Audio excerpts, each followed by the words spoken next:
Good morning, everyone. Firstly, thank you so much for making this family little larger. In from today onwards, I am till next 40 days. I am just uploading the video related to B.Ed semester 2. In today's video, I am going to discuss about the first concept of paper 2.4, that is curriculum related paper. Basically इसमें हमारे पास unit 1 में जो जो parts रहेंगे उसे हम one by one discuss करेंगे. Firstly curriculum concept and its importance which I am going to discuss today in today's video, and next video is related to units principles of curriculum and constructions and core and hidden curriculum. Firstly, we will going to discuss about the curriculum concept and its importance. Curriculum सबसे पहले हमारे पास जो curriculum है वो क्या चीज़ है. Curriculum basically क्या है, हमें कोई ना कोई सिलेबस पकड़ाया होता है जिसके विद रिस्पेक्ट टू हमें उस पर्टिकुलर क्लास को टीच करना होता है. करिकुलर का जो वर्ड है वो लैटिन वर्ड से लिया गया है, दैट मीन्स टू रन. और करिकुलम का मतलब कंबाइन फॉर्म में अगर हम लें तो that is course of study. मतलब हमारे पास ऐसा एक पैटर्न दिया रहेगा सेंट्रल बोर्ड की तरफ से या वेरियस बोर्ड स्टेट बोर्ड की तरफ से, so that we have to follow that only within that class. तो इस तरह से हमारे पास एक करिकुलम रेडी होता है. तो हम वर्ड टू वर्ड डेफिनेशन पे फोकस करते हैं. The curriculum is to be thought in terms of activity and experience rather than of knowledge to be acquired and facts to be stored. ये different psychologist हैं जिनके view हैं curriculum को लेके. The curriculum may be considered as the vehicle whereby through which we hope to enable children to achieve the objective of education. इसका मतलब क्या है कि हमारे पास एक व्हीकल की तरह काम कर रहा है बच्चों के लिए, जिसको हम थ्रू आउट ईयर बच्चों को उसी मेथडोलॉजी से या उसी सब्जेक्ट में टीच करते हैं, उस पर्टिकुलर पार्ट को टीच करते हैं, सो दैट कि फ्यूचर में वो बाकी हायर लेवल्स के साथ उसे कनेक्टेड फील करें. According to curriculum in its broadest sense includes a complete school environment involving all the courses, activities, reading and association furnished to be pupils in the school. तो इसमें हम क्या curriculum में basically हम क्या क्या include कर रहे हैं, वो सारा एकेडमिक पोर्शन, वो सारी एक्स्ट्रा करिकुलर एक्टिविटीज़, वो सारी अचीवमेंट्स जो हम थ्रू आउट द ईयर एक चिल्ड्रन में इंस्टिल करने की कोशिश करते हैं, that is compiled in the form of curriculum. तो हमारे पास इसकी ज़रूरत क्यों पड़ी, हमें करिकुलम की ज़रूरत क्यों है, हम कुछ भी ऐसे रैंडम क्यों नहीं टीच कर पाते एक प्रॉपर क्लास में. जैसे अगर हम बात करें क्लास 6 के स्टूडेंट की, तो अभी उसकी इमेजिनेशन सिर्फ विजुअलाइज इमेजेस पर ही फोकस है. तो हमारा जो करिकुला होगा वो भी उसी बेस पे होगा या हमारी बुक्स उसी हिसाब से डिज़ाइन होंगी, सो दैट कि हम उसकी विजुअल पावर को और इन्हांस करते रहें. तो इसलिए हमारे पास करिकुलम की ज़रूरत क्यों है, मैंने इसे फ्लो चार्ट की तरह कंप्लीट किया है. करिकुलम की ज़रूरत किनको है, स्टूडेंट्स के लिए भी ज़रूरत है, टीचर को भी ज़रूरत है, पेरेंट्स को भी ज़रूरत है, और डेमोक्रेटिक इन्वायरमेंट को फॉर्म करने के लिए हमें इसकी ज़रूरत है. डायनामिज़म मींस कि हमें अपने जो भी हम टीचिंग प्रैक्टिस कर रहे हैं या करिकुलम में जो भी हम बच्चों को पढ़ा रहे हैं वो अप टू डेट होना चाहिए. तो वो हमारा करिकुलम एक स्टैटिक नेचर का नहीं होना चाहिए, डायनामिक नेचर का होना चाहिए. यानी कि इफ़ वी फील दैट कि उसमें थोड़ी सी मॉडिफिकेशन की ज़रूरत है, तो ये नहीं होगा कि हम उस करिकुला को अपडेट नहीं करेंगे. तो वो डायनामिक नेचर का होना चाहिए.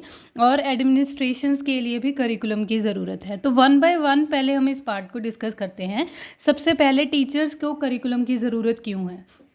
फर्स्ट इज इसके सब पार्ट बनाना शुरू कर दोगे आप.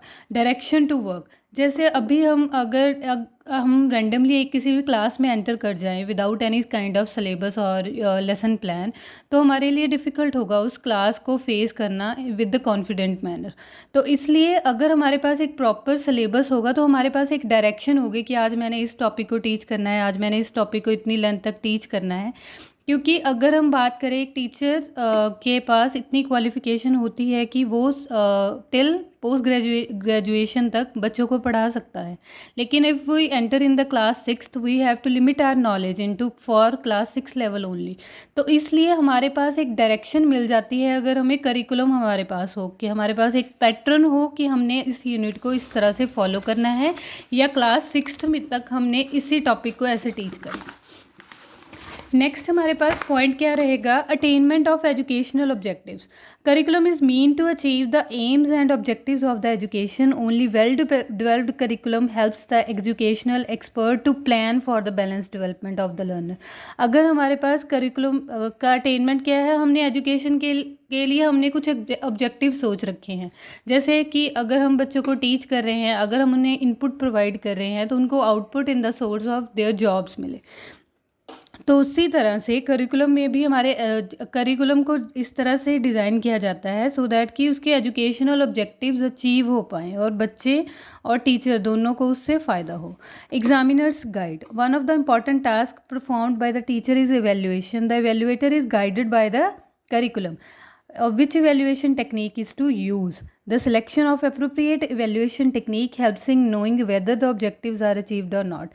तो हमारे पास एक तरह से टीचर के पास इवेल्युएशन का तरीका आ जाता है कि आपने किस स्टूडेंट को या किस क्लास लेवल के बच्चे को की इवेल्युएशन किस हिसाब से करनी है with the help of this करिकुला। Selection of methodology, curriculum is the arrangement of activities. आपके पास उन एक्टिविटीज़ की लिस्ट पकड़ा दी गई है टीचर के पास। अब हम टीचर का सिर्फ फोकस कर रहे हैं कि आपको एक लिस्ट पकड़ा दी गई है, आप क्या करोगे, उसके लिए अप्रोप्रिएट मेथडोलॉजी यूज़ करोगे। Suppose if you are going to teach mathematics to class 6 level student, तो आपको उस हिसाब से अपने मॉडल प्रिपेयर करने होंगे, उस हिसाब से आपको अपना लेसन प्लान प्रिपेयर करना होगा सो दैट कि आप अप्रोप्रिएट वे में बच्चों के पास जा सको। कुछ भी ऐसा ना हो कि वो जो आप उन्हें टीच करो वो फ्लोट अबव देयर हेड्स, कि उन्हें कुछ समझ ही ना आए कि ये मेथडोलॉजी आपने कौन सी टेक्निक यूज़ की है। जैसे अगर हम बात करें कि अगर हम सीनियर स्टूडेंट्स को टीच कर रहे हैं तो lecture method is the best method है, राइट। अगर हम छोटे लेवल के स्टूडेंट्स को टीच कर रहे हैं क्लास 6 to 10, तो presentation level is the best method I think, क्योंकि प्रेजेंटेशन के हेल्प से हम बच्चों को अपडेट भी कर सकते हैं नॉलेज के साथ और क्रिएटिवली उनके दिमाग में वो कंसेप्ट डाल सकते हैं। बैलेंसिंग करिकुलम विद को करिकुलम वर्क, हमें पता है कि करिकुलम में सिर्फ पढ़ाई नहीं होनी चाहिए, कि अगर हम बात करें ऑलराउंड डेवलपमेंट की स्टूडेंट्स के, तो उसमें ऐसा नहीं होना चाहिए कि एक्स्ट्रा करिकुलर जो एक्टिविटीज़ है वो इन्वॉल्व ना हो। तो अब टीचर के पास एक मेथड हो जाएगा कि अगर हमें पता है कि हमारे पास एक प्रॉपर करिकुलम है तो हम उसे प्रॉपर टाइमलाइन में अलॉन्ग विद को करिकुलर एक्टिविटीज़ मैनेज कर सकते हैं। सिस्टमेटिक प्रेजेंटेशन ऑफ नॉलेज, जैसे ये बात हम फिर से रिकॉल कर रहे हैं कि अगर हमें पता हो कि हम किस क्लास को टीच करने जा रहे हैं, उसका करिकुलम हमारे पास प्रॉपर पैटर्न हो सिलेबस का, तो हमें पता है कि हम अपने नॉलेज को कैसे सिस्टमाइज़ कर सकते हैं। तो अगर हमारे पास एक प्रॉपर पैटर्न या सिलेबस होगा तो हम बच्चों को ज़्यादा इफ़ेक्टिवली टीच कर सकते हैं rather than randomly teach any subject. Teachers growth, as we know that this is the time of learning new and new things, तो लेकिन हम कहीं ना कहीं स्टेगनेट हो जाते हैं अगर हम अपनी नॉलेज को वहीं पे लिमिट डाउन कर लेते हैं। तो इसलिए अगर हमारे पास एक प्रॉपर करिकुलम और वो भी डायनेमिक नेचर का होगा तो हर बार टीचर को कुछ ना कुछ नया सीखने को मिलेगा। This is the way teacher grow professionally. Next point is need for the students कैसे कर सकते हैं। सबसे पहले लर्निंग ऑब्जेक्टिव्स, बच्चों के माइंड में सेटअप होना चाहिए कि हमने इस साल में ये चीज़ सीखनी है, तो इस तरह से वो अपने लर्निंग के ऑब्जेक्टिव्स को क्या कर सकते हैं, अचीव कर सकते हैं। उसके बाद नेक्स्ट है knowledge of the content. Students have a clear picture what will they learn in the beginning of year. अगर आपके पास स्टार्टिंग में ही सिलेबस होगा तो आपको पता होगा थ्रू आउट द ईयर आप क्या क्या चीज़ें सीखोगे, राइट। तो उसी हिसाब से आप अपने आप को प्रिपेयर कर सकते हो mentally. Integrate knowledge, the curriculum provides a holistic picture of all the subjects. The knowledge related to various teaching subjects can be integrated as the students can correlate the content and activities of the various of subjects.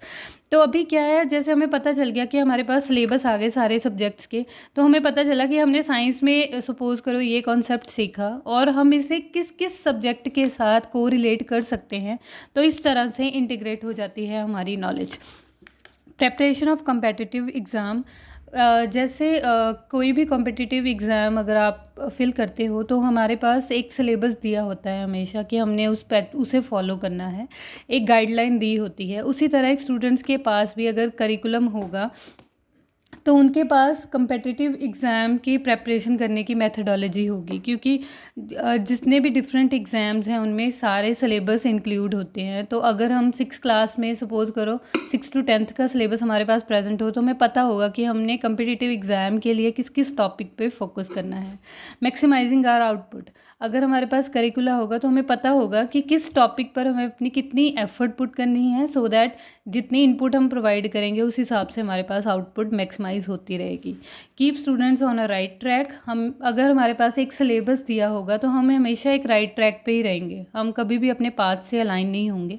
तो इसलिए ये ज़रूरी है for students also. Important for parents, planning for competitive exam for their children. जैसे जैसे आप एक एक क्लास बढ़ते जाते हो, आपकी मेंटल एबिलिटी क्या होती रहती है, इंक्रीज़ होती रहती है, जिससे आपके पेरेंट्स भी आपको जज करना शुरू कर देते हैं कि आप वेल प्रिपेयर्ड हो for the next future exams. Checking the progress of the learner, parents के पास एक चेकलिस्ट आ जाती है। अगर आपके पास पूरा प्रॉपर करिकुला है तो उसके मेथडोलॉजी से या टीचर पेरेंट्स आपकी प्रोग्रेस को टाइम टू टाइम क्या कर सकते हैं, कीप इन चेक कर सकते हैं। इंपॉर्टेंस फॉर एडमिनिस्ट्रेटर, अभी एडमिनिस्ट्रेटर्स के लिए इसकी क्या इंपॉर्टेंस है, प्रिपेयरिंग बजट्स।